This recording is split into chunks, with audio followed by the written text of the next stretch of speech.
Ooh.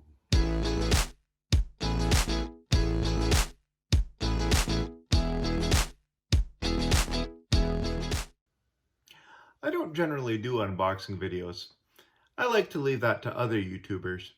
But I just recently got this big shipment of about 11 pounds of models from Battlefront. And since this is going to shape the direction of the channel a little bit in the future, I thought I might as well go into some details.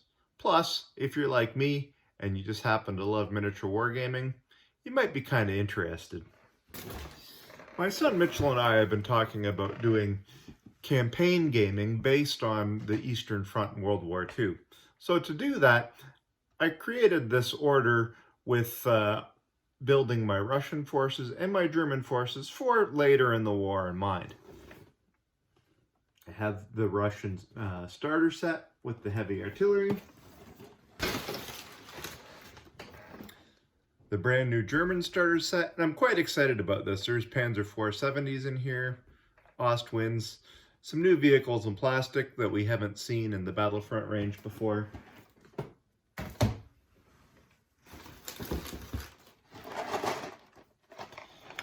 Engineer Sappers for my Russian forces.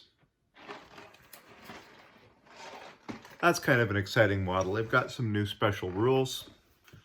Unit cards for the new Germans. Command cards for the new Germans.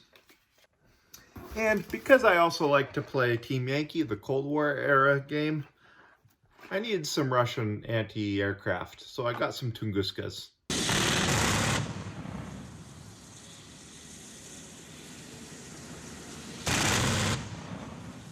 This is sort of high-end Russian anti-aircraft, and this is an older model. It comes in resin and metal, a little bit harder to build, maybe a little bit different in terms of detail, but fun to do. Maybe we'll do a video on that because they have a specific type of technique for assembly. The last item I have here I'm really excited about.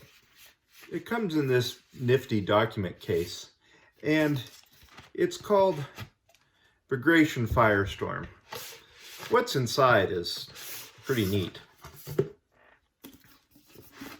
It's a big vinyl map of the area where the Bagration campaign happened in late in World War II. It also comes with a rule book, some playing pieces, and some different components for showing where your units are on the map. I've never played anything like this before, but I'm really excited to try.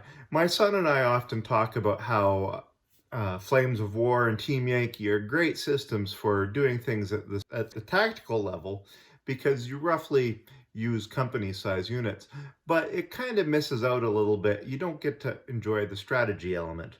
Well, this supplement adds that. Should make our games much more in-depth. I'm sure I'll be talking about this more in the future. So with all this great new stuff, I'm quite happy to say I'm going to be pretty busy as a model builder, but this will sort of determine the direction at least of my painting tutorials.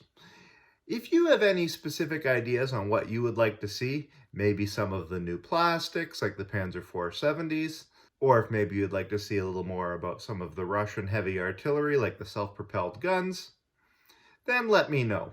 Of course, there's also the Team Yankee option, and there's some of the new infantry. So be sure to put your comments below, and I'll take a look. Whatever you guys think maybe I should do next, I'll make a video on it. That's it for now. Thanks for catching up with me. Until next time, remember to keep building life in miniature.